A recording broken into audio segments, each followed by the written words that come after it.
Bonjour à tous, je vous retrouve pour la leçon numéro 10 de comment lire vite et bien. Alors aujourd'hui, avant de commencer la leçon numéro 10, nous allons lire quelques petites phrases que j'ai écrites en attaché qui va nous permettre de nous remémorer ce qu'on a vu auparavant. Donc on y va. Azor a vu un os. Un os. Mimi a vu l'os. Azor vole l'os. Il avale l'os. Mimi va sur un lit. Azor y va. Voilà. Concernant ces quelques phrases assemblées les unes après les autres, bon, dans le livre, dans la méthode Bien lire et mieux lire, il y a une petite illustration qui illustre donc les phrases. Et comme ça, l'enfant va dire que les phrases ont un peu de chance pour lui, quoi. Quand on lui présente Azor, on dit que c'est un chien, voilà. Il cherche des os, voilà. Sinon, on précise aux enfants aussi que après avoir lu Azor a vu un os, on marque une petite pause avec le point virgule. Point virgule, point virgule. Là, on présente le point virgule et le point final. Voilà. Faut pas hésiter, en fait, dès qu'on introduit des nouvelles choses, d'expliquer aux enfants ce que c'est.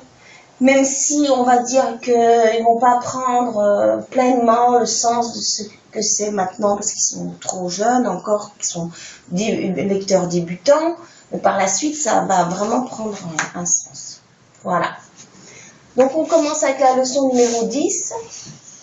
Aujourd'hui, on va voir le son N. Alors, on passe vers chaque enfant, on montre bien qu'en fait, c'est un son qui vient du nez, d'où le mouvement sur le nez.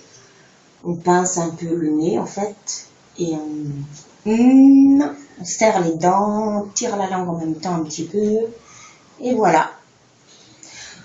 C'est en fait, le N intervient maintenant pour pas qu'il y ait de confusion avec le qu'on a vu dans les leçons précédentes, qui vient vraiment un petit peu plus tard. Voilà. Si vous avez un enfant qui se trompe entre le et le N, vous lui montrez bien que le a 3 jambes et que le N n'en a que 2. Voilà.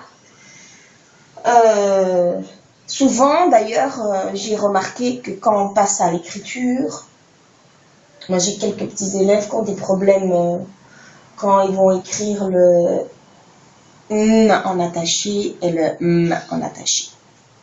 Voilà, donc c'est important de bien montrer le geste. L'enfant, il va catégoriser tel son. Voilà, il ne va pas les mettre ensemble. Il ne faut pas les mettre ensemble. Voilà, on y va pour la leçon. Na, ni, né, no. En cursive. Nu, ni, nuit.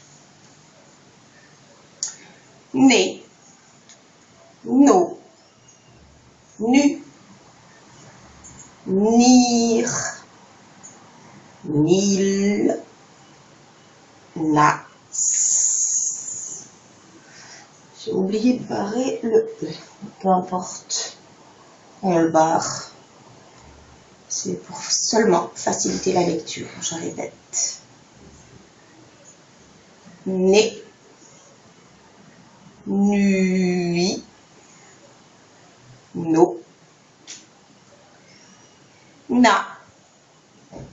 nord, nir, nul, nox, nov. Et voilà. J'espère que vous avez bien compris cette leçon. Voilà, c'est simple. Une fois qu'on connaît bien les gestes, tout coule de source. Nous sommes en octobre, fin octobre. J'ai commencé donc les leçons le 30 août. Je fais mes leçons parallèlement à mes leçons en classe. Donc, on peut dire que jusqu'à présent, mes élèves ont vu ces 10 leçons. Et certains, enfin ceux qui étaient les plus avancés, on va dire en grande section, en fin de grande section, on commencé à lire en fait. Pour eux, ça va très vite. Et pour les autres, on y va doucement. On arrive à lire aussi ça, plus doucement. Certains s'affranchissent déjà des gestes. Et les autres, on continue avec les gestes. Et on continuera tout au long de l'année jusqu'à ce qu'on me dise qu'on n'en a plus besoin. Voilà. J'espère que vous avez bien compris la leçon. N'hésitez pas à me poser des questions. Au revoir. À bientôt.